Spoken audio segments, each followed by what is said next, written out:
Sampurasun.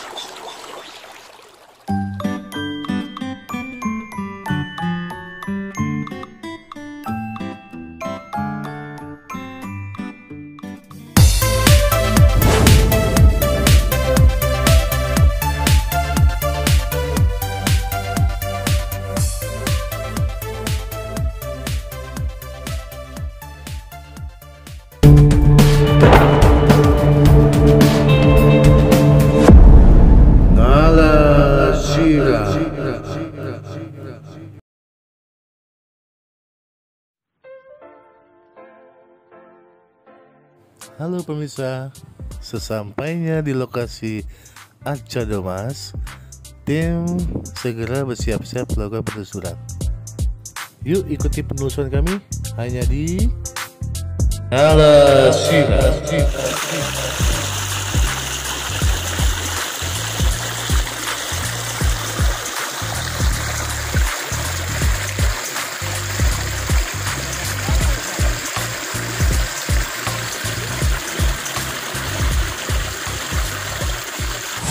Oke, assalamualaikum warahmatullahi wabarakatuh.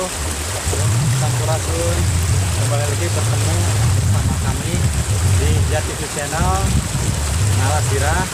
Dan saat ini kami sudah berada di lokasi yaitu situs Arca Domas, yang dimana merupakan situs yang paling tua yang berada di daerah Kabupaten Bogor. Dikarenakan ini merupakan situs dari zaman prasejarah atau situs megalitikum. Di tempat ini banyak sekali situs-situs yang merupakan peninggalan-peninggalan sejarah dari zaman prasejarah ini yang dapat kita telusuri, dapat kita pelajari bagaimana bahwasannya Nusantara kita ini memberikan dan terdapat dalam artiannya nilai-nilai luhur seperti itu.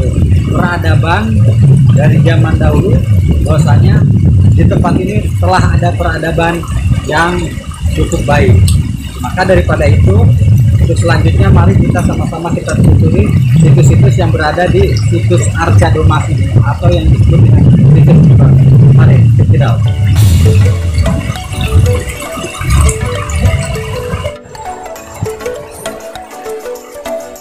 Ayo guys, kita menanjak. Waduh, lumayan terjal tanjakannya, melewati tangga yang ini ya.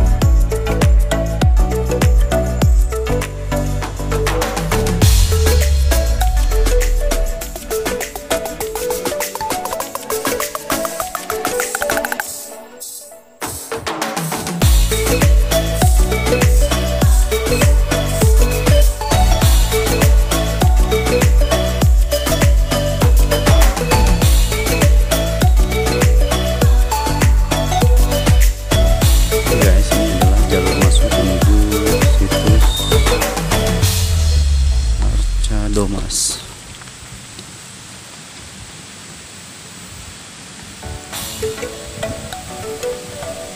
Oke, kita masuk ke kawasan guys.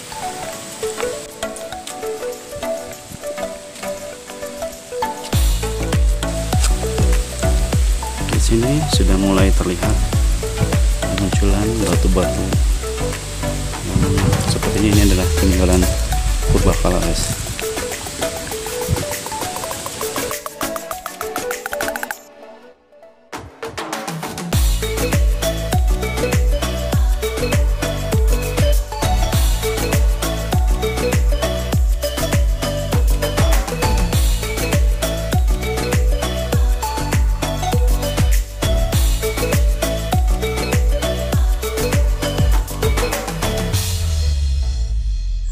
Rusak. Ya, tulisannya mengenal tulisan. Lah, nggak rusak. Kapung nggak rusak. Oh, iya, hari ini sana ya? Sana aslinya ya di Kota Bogor dan di Persepsi Ciarus. Asli ya, sama tulisan raja. Tulisan raja. Kamu ini mas sanes ya? Sanes dan nggak rusak. 2000 genap. Oh, ngarang-ngarang ya, ngarang-ngarang nggak rusak. Oh, itu termasuk batu kursi. Oh, batu kursi. Ya, batu kursi. Hanya diperkirakan ini spot tinggian gila. Oh,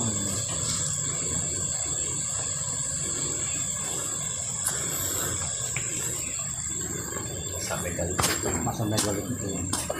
Oke, namanya teh punden berundak teh iya. Oh jadi ini yang disebut punden berundak yang berada di lokasi sini ya.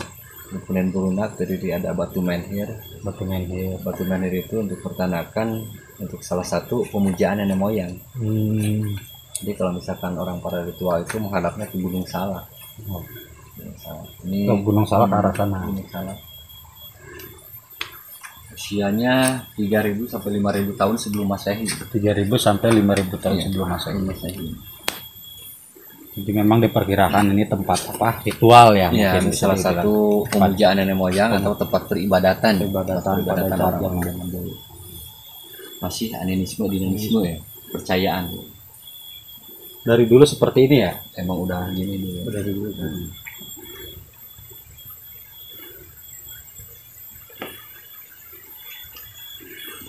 Oh, itu termasuk batunya buat kita ini. Iya, khusus meditasi. Kalau Khusus sekarang meditasi. digunakan untuk meditasi.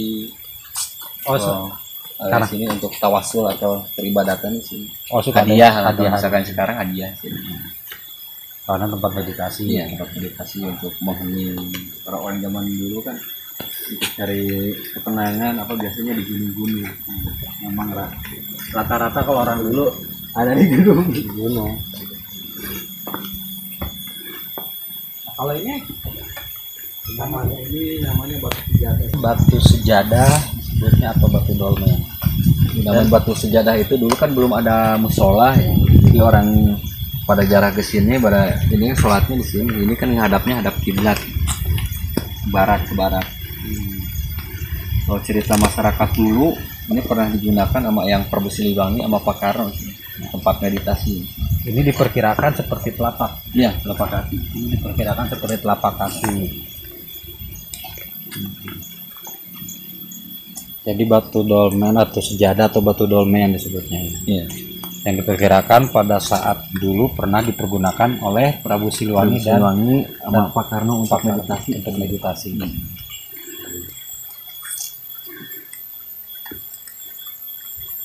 Dari dulu seperti ini ya, pada posisinya begini ya. Jadi pada saat meletus Gunung Salak pun nggak berubah ya, nggak berubah, sebagian ketutup. Gunung Salak itu kan udah pernah meletus 2 kali. Oh, meletus 2 kali. Oh, itu teras yang kelima. Teras yang kelima. Teras yang pertama di mana? Di bawah dulu. Oh, di bawah dulu. Udah unak-unakan data. Nah, kalau ini tempat apa nih? Sama juga untuk meditasi. Sama untuk meditasinya. Kalau misalkan zaman modern sekarang digunakan untuk menterinya sini Atau situ untuk raja. Oh, tempat seperti tempat pertemuan juga ya? Pertemuan. Tempat penyewar.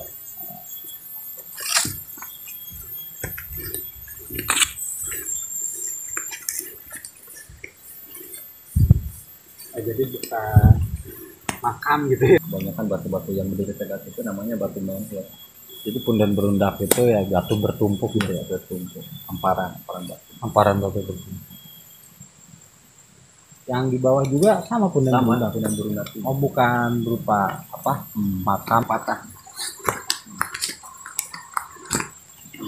Bukan. Oh, ini. Oh, ini posisinya di atas ini, patah. Dulunya arca karena patah seperti ini. Jadi kalau pada saat itu bentuknya muka ya? Ya kayak bentuk muka. Kalau dilihat dari sini bentuknya kayak muka.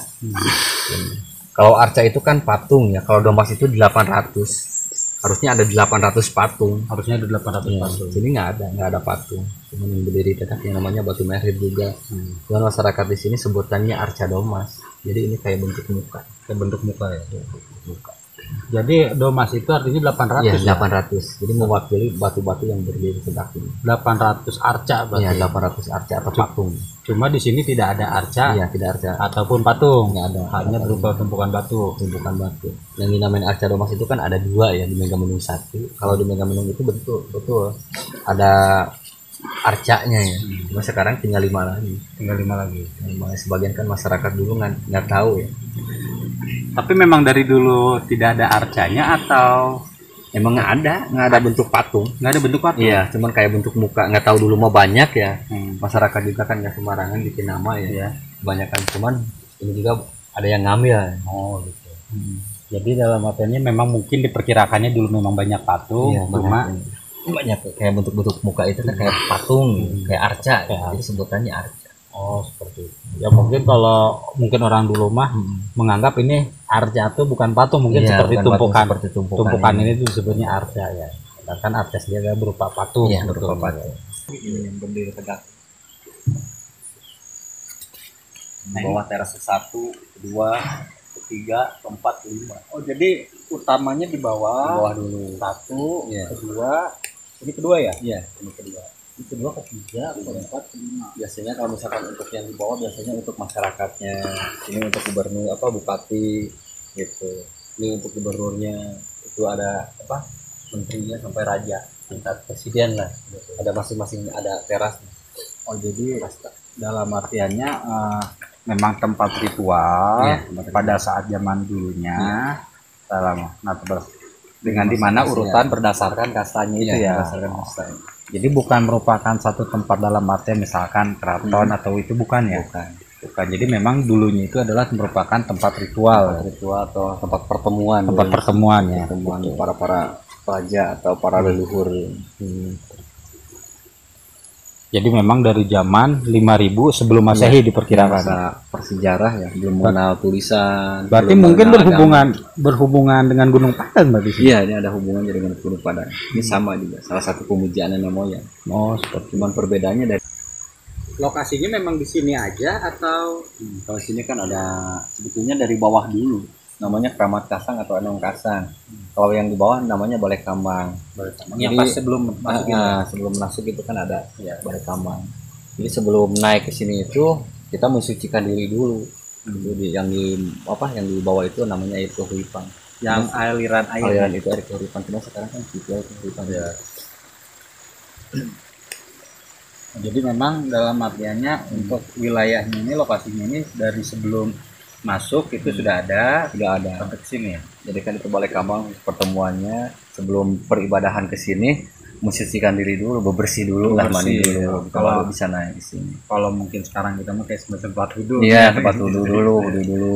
Kita kan kalau misalkan mau sembahyang kan, jangan cuci muka dulu, berwudhu dulu, mensucikan dulu, biar bersih naik ke sini kan bersih. Terus dalam artiannya ini luasnya ini berapa hektar gitu? Kalau keseluruhan ada 5 ya, 5 5 hektar. hektar. Nah, 5 hektar. Keseluruhan ada 5 hektar. Cuman yang dikelola di sini, ini yang dikelilingi pagar itu 2000 meter. 2000 meter. 2000 meter kalau misalkan tarik pinang itu ada 5000 ya, 5000 meter sih. Dari bawah ke negara. Dan tumpukan batu arca ini hanya di sekitar sini atau Ada undak-undakannya kan beda lah di sini Arca Doma sebutannya. Kalau itu kebun kopi. oh ini Situ- sudah kebun kopi Nah, sebenarnya? sebelah tuh. Keluar dulu baru masuk itu situs kebun kopi. Oh di luar sana. Nah, naik lagi itu namanya situs Jami Paciing atau masyarakat di sini sebutannya Taman Sriwidari. Taman Sriwidari. Taman Sriwidari. Dari situ naik lagi ada batu batu bergores, situs Pasir Mangis, situs Cipangantehan sebelah situ. Oh jadi pada prinsipnya memang di sini tuh banyak sekali ya Banyak. situs-situs itu. Jadi bukan hanya yang di sekitar lokasi sini. Iya, bukan. Tapi yang situs-situs yang terpisah dari sini memang sama diperkirakannya dari zaman sebelah. Iya, sama. Sama juga ya. Sama. Nah, ini kan pusatnya, pusat Iya. tempat perkumpulannya. Baru di sini. Kalau misalkan udah beres baru masing-masing yang beda-beda ini Beda-beda dalam artinya keperluannya ya. keperluannya. Kalau pusatnya sih ini ibarat kalau zaman modern sekarang ini ibarat istana ya. Ibarat istana yang tempat kumpulnya rapat segala macam sini. Terus kalau keberadaannya ini emang hanya yang terlihat timbul di sini atau masih banyak yang belum tergali gitu Pak diperkirakannya? Iya, di sini kan banyak Pak. Yang minggu kemarin aja kita lagi bawa pengunjung itu ditemukan telapak tangan. Dari Tangan dari sini kurang lebih 700 meter. 700 Ke meter. arah sana. Arah sana tebing. Dia ada di batu atau di Ada di tebing. di tebing. Iya. Berarti di cadas gitu ya? Iya, dicadas. Kayak bentuk telapak tangan. Telapak tangan. Kalau yang di Carusten kan telapak kaki ya. Telapak kaki. Kalau di sini kayak bentuk telapak tangan. Gini. Pop. Belum. Oh, belum. Belum. Tadi juga kan ada bagian-bagiannya gitu. Jadi kita udah melapor gitu. Melapor. Oh, dalam artian Bapak mah sudah melapor ke Dinas Kebudayaan dulu yang di Kabupaten Bogor ya. Kabupaten Bogor. Bahwasanya ditemukan. Baru ntar kan ada yang datang diteliti lagi.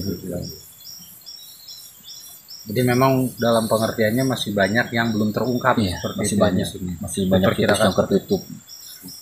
Dengan adanya situs di sini yang dimana lokasinya itu di gunungan, nggak nutup kemungkinan banyak situs-situs lain ya yang memang masih belum terungkap gitu ya.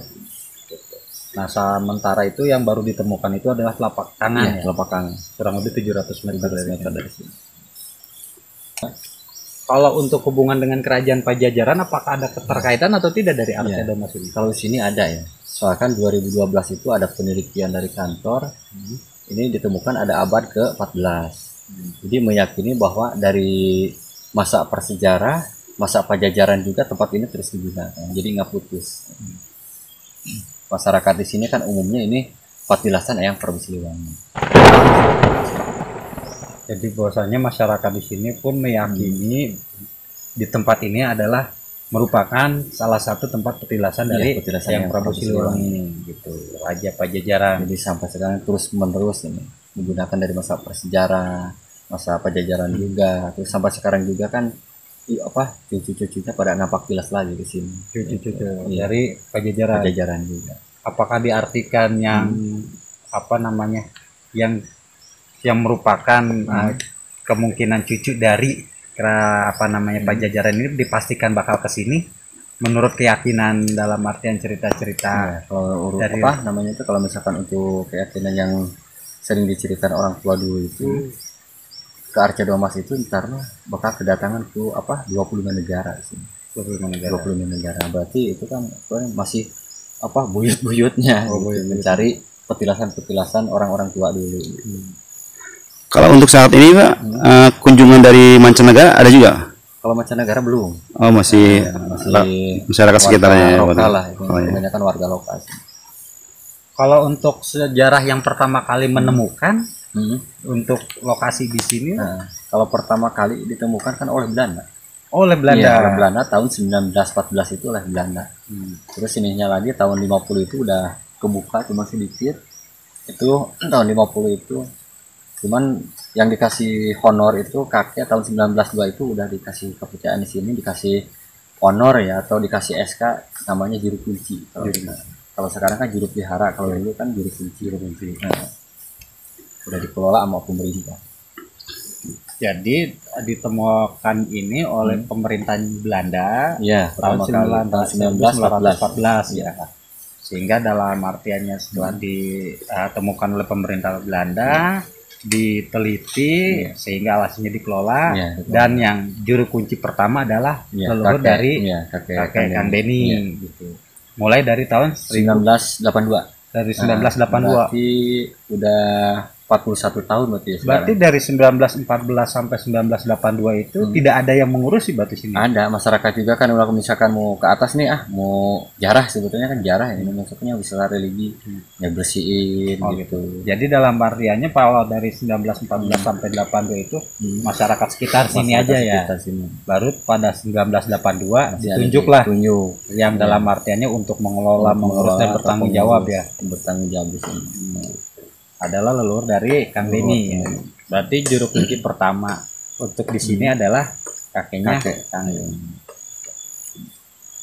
Ya mungkin banyak cerita dong dari kakeknya Kang Deni yang dalam artian fakta-fakta sejarah kan gitu. Terkadang kan apa yang tertulis dalam artiannya di ilmu sejarah atau dalam artian di media sebagainya biasanya suka berbeda gitu dengan cerita dari orang tua. Kalau boleh tahu nih kita nih kira-kira cerita dari orang tua atau leluhurnya Kang Deni mengenai tempat ini, kalau boleh tahu kita bagaimana biar untuk sebagai perbandingan fakta sejarah ini.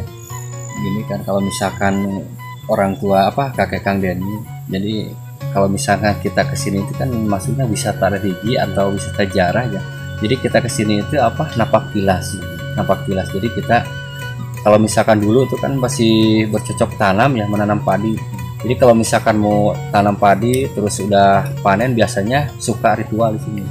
Suka ritual yang dinamain sedekah bumi di sini. Jadi kita rasa syukur lah di sini. itu salah satu dalam artiannya cerita dari orang tua Kang Ya. ini mengenai bahwasanya tempat ini suka pada saat dulunya suka dilakukan sedekah bumi, Ya, sedekah di bumi. mana wujud syukur Wujud gitu kan syukur. atas dalam artian apa yang diberikan dan dilimpahkan kepada masyarakat di situ. Ya, mungkin seperti di tempat lain mungkin ada yang namanya sedekah laut. Ya, lihat laut. Nah, karena kita mungkin di sini lokasinya pegunungan, Pegunungan, jadi disebutnya suasananya sedekah kan bumi. enak, ini untuk menghening. Jadi lebih cenderung ini adalah yang datang ke sini ada di mana mereka itu selain untuk meneliti mengunjungi cagar budaya ini, tapi mereka pun menapak tilas Iya, ya, menapak menapak tilas sejarah gitu kan. Itu kan bisa digunakan untuk untuk pendidikan, untuk kebudayaannya, untuk keagamaan, gitu, kemanfaatannya gitu di situ. Oh, gitu. Jadi memang dalam artiannya nilai sejarahnya memang dalam artiannya ini sangat tinggi di sini Iya, ya, sangat gitu tinggi. nilainya sejarahnya karena di mana ini adalah diperkirakan 5000 sebelum Iya, Masehi, sebelum Masehi. dari zaman Megalitikum. Jadi ini sampai Pajajaran. Jadi dari zaman kerajaan sebelum Pajajaran Iya, udah ada ya. Pajajaran udah ada. Udah Jadi berdiri. zaman Salaka Negara Salaka Negara. berarti. Salaka Negara. Coba Salaka Negara Udah ada. baru Tarumanegara, Pajajaran. Jadi Pajajaran. Jadi terus menerus. terus menerus ya. Dan setiap kerajaan itu tentunya pasti ya ada keterkaitan dengan Ada apa. keterkaitan. Jadi intinya di sini itu hanya lokasi tempat pemujaan ya, bukan Iya. bukan pemakaman ya. Bukan, di sini nggak ditemukan makam, nggak ditemukan makam, cuman ini bentuk bangunan itu punya. Jadi altarnya dari bawah di jalan. Jadi dalam artian sebetulnya di sini itu tidak ada makam, Iya, tidak ada makam. tapi dalam artian merupakan tumpukan batu atau yang Tumpukan. disebut punten berundak ya, seperti itu. Nah itu terkadang kan memang yang apa namanya tidak banyak yang tahu ya, Iya. Kang ya. Nah, ya mungkin berpikirnya wah di sini ada makam atau apa Iya, gitu Di kan. sini nggak ditemukan. Gitu. Padahal makam. di sini sendiri adalah merupakan apa peninggalan Peninggalan. bersejarah pada saat zaman megalitik yang dimana menghadap langsung ke Ya, Gunung Gunung Salak. Salak. Menghadap Kan langsung ke orientasinya Gunung kan Salak. Gunung Salak. Nah, itu memang informasi-informasi yang dalam artiannya yang tidak banyak yang tahu kan Iya, mengenai benar. itu. Karena mengartikulasikannya biasanya yang dinamanya cagar budaya apalagi di daerah pegunungan diartikulasikan kebanyakan bahwasanya di situ ada makam kan Makam, gitu. dan nggak ada makam di area sini. Tapi ketika misalkan ada orang yang datang ke sini mau bermeditasi ya tidak Iya, masalah. Tidak masalah. Kan? Yang penting jangan merusak. Yang penting jangan merusak, ya. Dengan berubah bentuk bangunan yang ada di sini. Yang penting sama-sama menjaga, Ya, sama-sama gitu menjaga. kan, saling menghormati tempat yang ada di sini ya. Tempat leluhur sini. Oke, Kang Denny sebagai juru pelihara di sini yang kalau boleh tahu sudah berapa lama Kang Punten? Di sini sekarang berarti 16 tahun kan. 16 tahun. Iya, Wah, lumayan udah dari masuk 2005 kan. 2005. Iya, Wah, 2005. sudah bisa dikatakan sudah lama banget ya. Alhamdulillah. Gitu. Oke, baik Kang Denny, yang bisa dikatakan sudah cukup lama sebagai juru pelihara di Iya. sini dan kita pun dalam artian sebagai pencinta sejarah ini ya cukup dalam artian berterima kasih Kang Denny bersedia untuk menjaga apa namanya situs-situs bersejarah yang ada di sini dan kira-kira menurut Kang Denny apa harapan Kang Denny untuk kedepannya nih Iya. khususnya untuk para generasi muda Iya. yang gitu yang dalam artiannya nilai-nilai sejarah atau harapan apa kepada baik generasi muda ataupun misalkan kepada pemerintah ataupun kepada siapapun Iya. baik masyarakat dimanapun berada kira-kira harapan Kang Denny itu seperti apa sih untuk tempat ini? Kalau harapan Kang Denny kedepannya ini kan sebetulnya jalan ya belum rapi sebetulnya masih ada kendala di masyarakat juga bukan dari masyarakat yang punya tanah ya. Jadi kedepannya itu biar jalan itu menuju ke situs itu rapi, menuju ke situs rapi. Yang keduanya harapan Kang Denny untuk masyarakat warga lokal berwarga dari luar juga ya untuk bisa mengenal adanya sejarah di situs kawasan Cibala yang dimana di Kabupaten Bogor ini untuk mengenal di sini kan ada sejarah masa megalitikum masa orang dekat misalkan di mana Arca Domas kan gitu. Jadi kalau misalkan ada yang maupun bikin YouTube apa kan bisa mengenal juga gitu, ke mancanegara bisa, warga lokal kan lebih tahu oh ternyata sejarah Arca Domas itu seperti ini.